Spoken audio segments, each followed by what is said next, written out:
শুভ সন্ধ্যা বন্ধুরা। আজকের ভিডিওটা হবে যে অনগোয়িং যে ইন্টারভিউটা চলছে লাস্ট ফেজের, সেটা কীরকম চলছে, বোর্ড 1 বোর্ড 2, কোন জায়গা থেকে কোশ্চেনগুলো বেশি দেখা দরকার, এক্সপিরিয়েন্স ক্যান্ডিডেটদের কী করা উচিত, ফ্রেশার্স ক্যান্ডিডেটদের কী করা উচিত, সেই টপিক নিয়ে আলোচনা করব, ঠিক আছে। আর 2 নম্বর হচ্ছে যাদের ইন্টারভিউ হয়ে গেছে তাদের এখন কী করা উচিত, সে ডাজ নট ম্যাটার কার ভালো হয়েছে খারাপ হয়েছে, সেই জিনিসটাও কিন্তু আমরা আলোচনা করব, ঠিক আছে, ভিডিও লাস্টে বা সঙ্গে সঙ্গেই ইন্টারভিউ সঙ্গে সঙ্গে আমরা প্রত্যেকটা দুটো ফেজই আমরা আলোচনা করে নেবো, ঠিক আছে। দেরি না করে চলো শুরু করা যাক। হ্যাঁ, বারবার সকলে কোশ্চেন করছে যে মক ব্যাচ নিয়ে বলি। দেখো, আমার এই মুহূর্তে কোনো মক ব্যাচ নেই। বারবার বলে দিচ্ছি, এই মুহূর্তে কোনো ফ্রি বা পেড এরকম কোনো মক ব্যাচ আমার চালু নেই। টোটালি যেটুকু গাইড করছি ইউটিউব আর টেলিগ্রামে। অ্যাকচুয়ালি আমি নিজেও পিডাব্লিউডিতে জব করছি, তো পিডাব্লিউডি একটা কাজের একটা প্রেশার থাকে, তারপরে ফ্যামিলি টাইম, তো আমি আলাদা করে টাইম বার করতে পারা আমার পক্ষে সম্ভব নয়। আমি এই জায়গা থেকে দূরে আছি। আমার যতটা সম্ভব তোমাদেরকে ইউটিউব আর টেলিগ্রামে গাইড করছি। যদি কোনো সময় টাইম হয় বা কোনো ব্যাচ শুরু করি, যে কোনো মক ব্যাচ বা কোনো ব্যাচ, তাহলে আমি ইউটিউবে অবশ্যই তোমাদেরকে জানিয়ে দেবো, ঠিক আছে।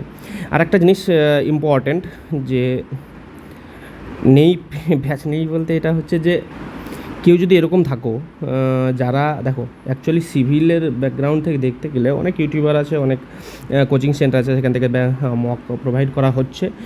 এখন যদি পেড ব্যাচ প্রোভাইড করা হচ্ছে, এখন কেউ যদি থাকে যারা ইকোনমিক্যালি একটু উইক আছো, কোনো জায়গা থেকে মক প্রোভাইড বা যারা মক প্রোভাইড করছে তাদের সেখান থেকে মক কেনার বা মক দেওয়া তোমাদের পক্ষে সম্ভব হয়ে যাচ্ছে না, তারা আমাকে পার্সোনালি কন্ট্যাক্ট করতে পারো 8900355176। আমি টোটালি ভলেন্টারি তোমাদের মক আমি কন্ডাক্ট করিয়ে দেবো, ঠিক আছে, শুধুমাত্র ইকোনমিক্যাল উইকার সেকশন। আর যারা পারবে ভাই পেড কোর্স নিতে, তারা বিভিন্ন জায়গা থেকে সিভিলের অনেকে মক করাচ্ছে, তাদের কাছ থেকে করাও।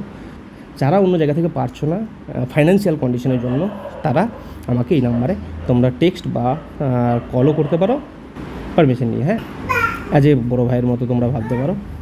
আমি এতটুকু করতে পারি যাতে তোমাদের সাকসেসে ফাইন্যান্স যেন তোমাদের ব্যারিয়ার না হয়, ঠিক আছে। চলো শুরু করা যাক। তো ইন্টারভিউ কথা বলে প্রথমে হচ্ছে ইন্ট্রো। দেখো, ইন্ট্রো কাউকে আগেও আলোচনা করেছি। ইন্ট্রো এরকম নয়, কাউকে ইন্ট্রো বলতে বলছে আর কাউকে নাম কোথা থেকে এসছো এটা বলে ইন্ট্রো শেষ হয়ে যাচ্ছে, ঠিক আছে। কুইকলি আমরা পয়েন্টগুলো দেখে নেবো। টাইম দেখো ভ্যারিয়েবল। এখন কি আগে যখন ইন্টারভিউ শুরু হয়েছিল 30 মিনিট 40 মিনিটও ইন্টারভিউ হয়েছে এরকম দেখা গেছে, কিন্তু এখন যে টাইমটা সেটা 15 থেকে 20 মিনিটে মোটামুটি নেমে এসছে। কাউকে 10 মিনিটে ইন্টারভিউ নিয়েছে এরকমও দেখা গেছে, ঠিক আছে। টাইম কিন্তু ভ্যারিয়েবল, এই জিনিসটা মাথায় রেখো। টপিক, এখন টপিকটা দুটোভাবে ভাঙবে। দেখো, টপিকে দুটো জিনিস আসছে, একটা ফ্রেশার ক্যান্ডিডেটদের ক্ষেত্রে, একটা এক্সপিরিয়েন্স ক্যান্ডিডেটদের ক্ষেত্রে, ঠিক আছে। ফ্রেশার ক্যান্ডিডেটদের ক্ষেত্রে একটা জিনিস কোশ্চেন বারবার আসছে, মানে সকলকেই করছে, যে তুমি যে ইয়ারে পাস আউট হওয়ার পর যে তুমি ইন্টারভিউ দিতে যাচ্ছ, যে গ্যাপটা আছে সেই গ্যাপে কী করেছো, এই কোশ্চেনটা কিন্তু করতে থাকছে সবাইকে। তো তোমরা তোমাদের নিজের ইন্ডিভিজুয়াল যে অ্যান্সারটা হবে, প্রত্যেকের আলাদা আলাদা অ্যান্সারটা তোমরা ভালো করে প্রিপেয়ার করে যেও, ঠিক আছে। আর এখন চলে আসি এক্সপিরিয়েন্স ক্যান্ডিডেটদের ক্ষেত্রে, যারা বলছে যে আমি এইখানে পাস আউট হওয়ার পর এই জায়গায় জব করেছি, সেখান থেকে কী কাজ করেছো, ওয়ার্ক এক্সপিরিয়েন্স বলতে সেখানে কী কাজ করেছো, তোমার রোডস হোক বা বিল্ডিং হোক বা ব্রিজ হোক, সেখান থেকে কী কাজ করেছো সেই জিনিসগুলো জিজ্ঞাসা করছে। সেখানে যে জায়গায় বলছো, ধরো রোডসে কাজ করছো, রোডসে কী কাজ করেছো, ধরো সার্ফেসিংয়ের কী কাজ করেছো, ঠিক আছে। সাপোজ একটা বলছে যে SDBC BC এগুলো কাজ করেছো, তো এগুলো ফুল ফর্ম কী, এগুলো স্পেসিফিকেশান কী, টিমিক্স রিপোর্টের স্পেসিফিকেশান কী, বিল্ডিংয়ের কাজ করেছো, বিল্ডিংয়ের লিন্টেল কী জিনিস হয়, প্লিন্থ লেভেল কত ধরো হয়, এইগুলো জিনিস। অ্যাকচুয়ালি তুমি যতটা বলছো যে আমি এই জায়গা থেকে কাজ করেছি এই টপিকগুলো থেকে, সেই টপিকগুলো থেকে মেজরলি কোশ্চেনটা আসছে, ঠিক আছে। আর সেখানে কি একটা কোশ্চেন যখন অ্যান্সার দিচ্ছ, সেই কোশ্চেনের রিলেটেবল কোনো কোশ্চেন করছে, ঠিক আছে। বারবারই জানি ইন্টারভিউটা হচ্ছে তোমার পার্সোনালিটি ডেভেলপমেন্ট, ঠিক আছে। কতটা তুমি পার্সোনালিটি ডেভেলপমেন্ট করেছো সেই জিনিসটা তোমার পার্সোনালিটিটাও দেখে। তো একটা কোশ্চেন ফ্রেশারদের এক্সপিরিয়েন্সে ধর সাপোজ একটা কোশ্চেন করলো, সেই কোশ্চেন থেকে আবার নেক্সট কোশ্চেন চলে আসছে ওই টপিকেই, যে আদার্স কী কোশ্চেন হতে পারে সেই কোশ্চেনগুলো ইন্টারভিউ। তো তোমার মধ্যে দেখো যে ইন্টারভিউয়ার যে বসে আছে, সে দেখবে যে তোমাকে হায়ার করলে তার কি প্রফিট। সাপোজ ধরো ইন্টারভিউয়ার PWD ডিপার্টমেন্ট থেকে আছে, তুমি ধর ফার্স্ট চয়েস PWD দিয়েছো, দিলে কেন, তা তোমাকে যদি PWD নেওয়া হয় তাহলে তুমি কি আউটপুট দেবে সেই জিনিসটা তোমার কাছ থেকে বের করবে। সেটা কোনো টেকনিক্যাল বা নন টেকনিক্যাল কোশ্চেন দিয়েও হতে পারে, তোমার পার্সোনালিটি চেক করবে, ঠিক। এক্সপিরিয়েন্স ক্যান্ডিডেট এটাই বললাম যে তোমাদের যে ওয়ার্ক এক্সপিরিয়েন্স আছে সেখান থেকে মেজর যে কোশ্চেনটা সেখান থেকেই করছে, যে ওয়ার্ক এক্সপিরিয়েন্স রিলেটেড তুমি কী কাজ করেছো সেই রিলেটেড পাস। আর যাদের ফ্রেশার ক্যান্ডিডেট সেখানে সব জায়গা থেকে কোশ্চেন করার সম্ভাবনা থাকছে, যেখানে বেসিক কোশ্চেন যে জায়গাগুলো থেকে করছে সেগুলো irrigation, surveying, soil mechanics, highway engineering, ঠিক আছে, কনক্রিট টেকনোলজি, বিল্ডিং ম্যাটেরিয়াল, এই জায়গাগুলো একটু বেশি ভালো করে দেখবে। এই জায়গাগুলো থেকে কোশ্চেন একটু বেশি করছে সবাই, মানে মেজরলি যে কোশ্চেনগুলো আসে। তার মানে এটাই নয় যে শুধুমাত্র এই সাবজেক্টগুলোই পড়ে রাখো, আমি বললাম মেজর যে কোশ্চেনগুলো আসছে এই জায়গা থেকে আসছে, আর বাকি যে সাবজেক্ট সেগুলো তোমরা পড়ে রাখবে, ঠিক আছে। নেক্সট যদি আসে আমরা চয়েস সিটটা খুব ইম্পর্টেন্ট। তোমাদের first, second and third choice কী দিয়েছো সেটার উপরে কিন্তু কোশ্চেন ডিপেন্ড করছে। আমি আগেও আলোচনা করেছি, এটাও কিন্তু বারবার এরকম হয়, যতবারই হয় ইন্টারভিউ, কিন্তু ফার্স্ট থ্রি চয়েস তোমার দেখবে।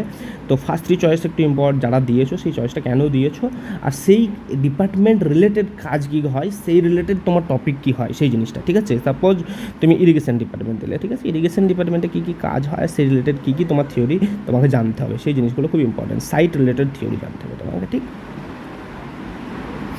লাস্টলি একটা কথা বলবো যে আমার দিক থেকে যেটাই টিপস হবে যে তুমি যে কোশ্চেনের অ্যান্সারগুলো দেবে সেটা একটু কনফিডেন্টলি দেবে, আর কনফিডেন্টলি ঠিক দেবে, কনফিডেন্টলি ভুল দিয়ে দিও না। তো ইন্টারভিউ শুধু তোমার অ্যান্সারটাও দেখে না, তোমার পার্সোনালিটিটাও দেখে। বারবারই বলছি যে একটা কোশ্চেন করলো, 3-4টে কোশ্চেন করলো, সেখানে তুমি অ্যান্সার দিতে পারলে না, তোমার ভয় ঢুকে গেলো, নেক্সট কোশ্চেনগুলো কীরকম করছে সেই অ্যান্সার থ্রুটা তোমার ভালো হলো না, সেটা নেগেটিভ এফেক্ট করবে। যাই হোক, কোশ্চেন আমি 2-3টে পারলাম না, নেক্সট যে কোশ্চেনগুলো আসছে সেগুলো পারলাম, 10টা কোশ্চেন করলে আমি 5টা পারলাম, 4টে পারলাম, তাও ঠিক আছে, যে আমি ভালোভাবে দিয়েছি, ঠিক আছে। এরকম নয় যে 4টে কোশ্চেন পারলাম না তারপরে বাকি যেগুলো হ্যাঁ করে দিয়ে দিলাম, ঠিক আছে। এই জিনিসটা করবে না, যেটা ইন্টারভিউতে খুবই নেগেটিভ এফেক্ট করে। তো যে কোশ্চেনগুলো তুমি ভালোভাবে জানো সেগুলো অবশ্যই কনফিডেন্টলি দেবে, যেগুলো জানি না সেগুলো সিম্পল বলবে যে এগুলো এই মতো মনে আসছে না, ঠিক। আমি আমার পিএসসির যে ইন্টারভিউ এক্সপিরিয়েন্স সেটাও আমি শেয়ার করেছি, আমার ভিডিও আছে ইউটিউবে, আমার চ্যানেলেই আছে, সেটা দেখতে পারো যে আমি কীভাবে অ্যান্সার দিয়েছিলাম কি না, সেটাও আমি আলোচনা করেছি, একটা ব্রিফ আইডিয়া পাবে। এখন চলে আসি যাদের ইন্টারভিউ শেষ হয়ে গেছে তারা। দেখো, আমাদের এমনিতেই পিএসসি যেই একটা হোয়াটসঅ্যাপ গ্রুপ আছে যেখানে 1000 কাছাকাছি তোমাদের এক্সপিরিয়েন্স আছে যারা ইন্টারভিউ ক্লিয়ার করেছে, রিটেন ক্লিয়ার করেছে, ইন্টারভিউর জন্য শর্ট লিস্টেড হয়েছে। হ্যাঁ, সেখানে কী করছে, যাদের ইন্টারভিউ শেষ হয়ে গেছে তারা বেকার গ্রুপে ভুলভাল মেসেজ করে।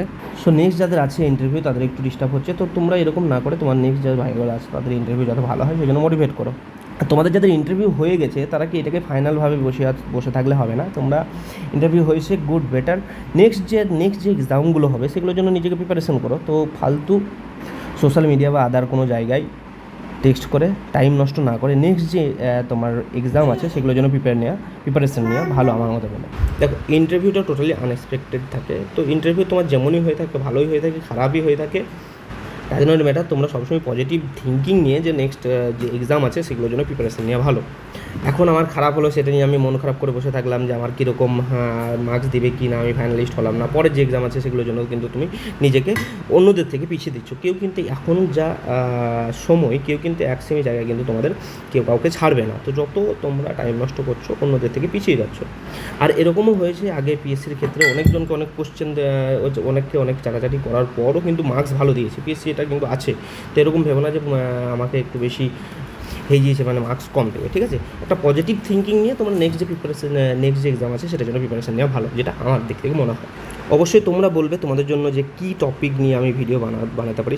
সে যাদের ইন্টারভিউ হয়ে গেছে তারাও, যাদের ইন্টারভিউ চলছে অনগোয়িং তারাও তাদের নিজের টপিক বলে দেবে যে কোন টপিক নিয়ে ভিডিও বানালে তোমাদের ভালো হয়। আর যারা এই ইন্টারভিউর জন্য শর্ট লিস্টেড হও না, নেক্সট যে এক্সামের জন্য প্রিপারেশন নিয়েছো, পিএসসিতে ইন্টারভিউর জন্য শর্ট লিস্টেড হওনি, নেক্সট এক্সামের জন্য প্রিপারেশন নিচ্ছেন, যে তোমাদের জন্য কোন টপিকে ভিডিও বানালে তোমাদের প্রিপারেশনে হেল্প হয় সেটা অবশ্যই জানাবে কমেন্ট সেকশনে, ঠিক। ভিডিও ভালো লাগলে অবশ্যই লাইক করবে, তোমার নিজের ফ্রেন্ডদের মধ্যে অবশ্যই শেয়ার তো করতেই পারো একটা ফ্রেন্ডকে সবাই, ঠিক। আর যদি মনে হয় ভিডিও ইনফরমেটিভ, চ্যানেল থেকে কিছু গেইন করতে পারছো, সাবস্ক্রাইব করো, অবশ্যই এগিয়ে যাবে। কারণ দেখছি যারা ভিউয়ার আছে 50% এরকম আছে শুধু ভিউ করে সাবস্ক্রাইব করছো না। তো একটা সাবস্ক্রাইব করলে কী হয়, মোটিভেশন হয় যে চ্যানেলটা এগিয়ে যাচ্ছে, ঠিক আছে। চলো, সবাই সুস্থ থাকো, ভালো থাকো, নিজের প্রিপারেশন এগিয়ে নিয়ে যাও। অবশ্যই কিছু প্রবলেম বা কোনো কিছু কোশ্চেন থাকলে কমেন্ট সেকশনে অবশ্যই জানাবে। আর আমার যে নাম্বার দেওয়া আছে টেলিগ্রামে সেখানে অবশ্যই জানাতে পারো।